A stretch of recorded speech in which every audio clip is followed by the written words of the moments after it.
একসময় ছিলেন যুক্তরাষ্ট্রের সামরিক বাহিনীর সদস্য, রাজনীতি করেছেন ডেমোক্রেটিক পার্টির হয়ে, পরে রিপাবলিকান পার্টিতে যোগ দেন। তার নাম তুলসি গ্যাবার্ড।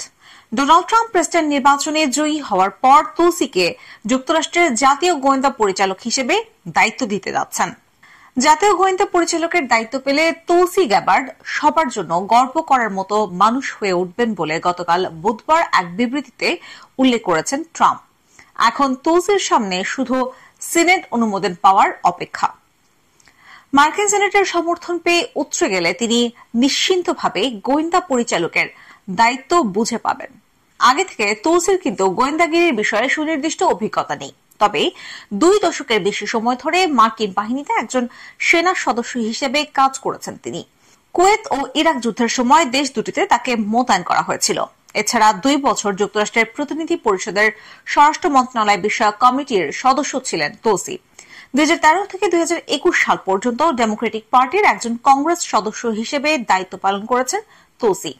2020 সালে নিজ দল থেকে প্রেসিডেন্ট প্রার্থী হওয়ার জন্য দৌড়ঝাঁপ করেছিলেন, তবে শেষ পর্যন্ত সরে দাঁড়ান। আর 2022 সালে দল ছাড়েন তিনি।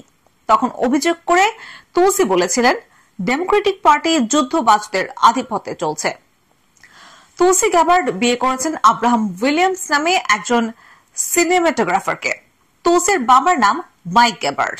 মেয়ের মতো বাবারও দল বদলের ইতিহাস রয়েছে। প্রথমে তিনি রিপাবলিকান পার্টি থেকে সিনেট সদস্য নির্বাচিত হয়েছিলেন, পরে ডেমোক্রেটিক পার্টিতে যোগ দেন। ডেমোক্রেটিক পার্টি ছাড়ার পর 2022 সালে রিপাবলিকান শিবিরে যোগ দেন তুলসি। এবারে প্রেসিডেন্ট নির্বাচনে ট্রাম্পের প্রচার শিবিরের হয়ে গুরুত্বপূর্ণ দায়িত্ব পালন করেছেন তিনি। গত সেপ্টেম্বরে ডেমোক্রেটিক পার্টির প্রার্থী কামালা হ্যারিসের বিরুদ্ধে নির্বাচনী বিতর্কের প্রস্তুতি নিতেও ট্রাম্পকে সহায়তা করেছিলেন তিনি।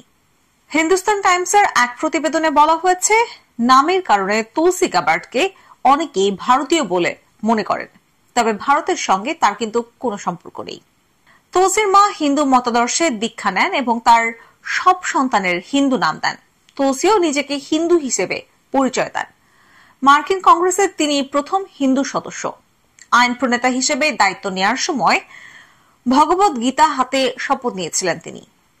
যা হোক, রিপাবলিকান পার্টিতে যোগ দেওয়ার পর অল্প সময়ে তুলসি গ্যাবার্ড যে ট্রাম্পের আস্থাভাজন হয়েছেন তাকে গোয়েন্দা পরিচালক পদে বেছে নেওয়া থেকেই বোঝা যায়। গত সোমবার এক সাক্ষাৎকারে তিনি বলেছেন, ট্রাম্প প্রশাসনে কাজ করাটা তার জন্য সম্মানজনক হবে। তৃতীয় বিশ্বযুদ্ধ ও পরমাণু যুদ্ধ ঠেকাতে তিনি যদি কোনো সহযোগিতা করতে পারেন তাহলে অবশ্যই করবেন।